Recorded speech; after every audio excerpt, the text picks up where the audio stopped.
জনপ্রিয় ইউটিউবার সানজিদা সিনিকদা এসএসসিতে ফেল করেছে, আর এই বিষয়টি কে যেন সোশ্যাল মিডিয়ায় প্রকাশ করে দিয়েছে।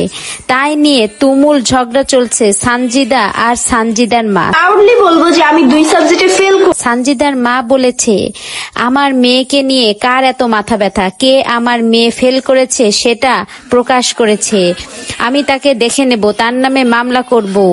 কার এত মাথা ব্যথা আমার মেয়েকে নিয়ে, কার এত নাক গলানি আমার মেয়েকে নিয়ে? আমার মেয়ে পাশ করুক না ফেল করুক সেটা আমি বুঝবো। ফেল যে দুনিয়াতে আমি একমাত্র একা করছি এটা কিন্তু না, 4 লাখের বেশি মানুষ কিন্তু ফেল করছে, ঠিক আছে? সবাই কেন আমারটা নিয়েই পড়ে আছে? এইবারে ম্যাথ পরীক্ষাটা এত হার্ড ছিল, ট্রাস্ট মি, আমি নিজেও কিন্তু ম্যাথে অনেক ভালো স্টুডেন্ট ছিলাম।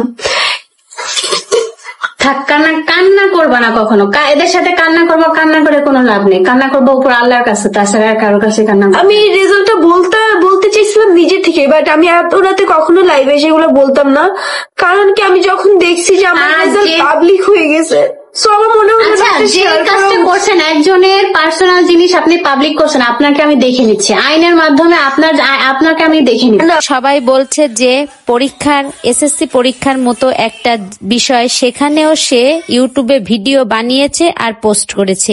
তাই তো সবাই বসেছিল যে সিনিকদা কেমন রেজাল্ট করে। তা 3 সাবজেক্টে সে ফেল করেছে, গুরুত্বপূর্ণ 3 সাবজেক্টেই সে ফেল করেছে।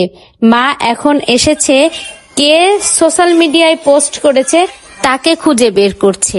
এইসব না করে যদি মেয়ের পরীক্ষার কিছুদিন আগে যদি মেয়েকে একটু ভালো মতো গাইড দিত, তাহলে মেয়ের আর ফেল করা লাগতো না।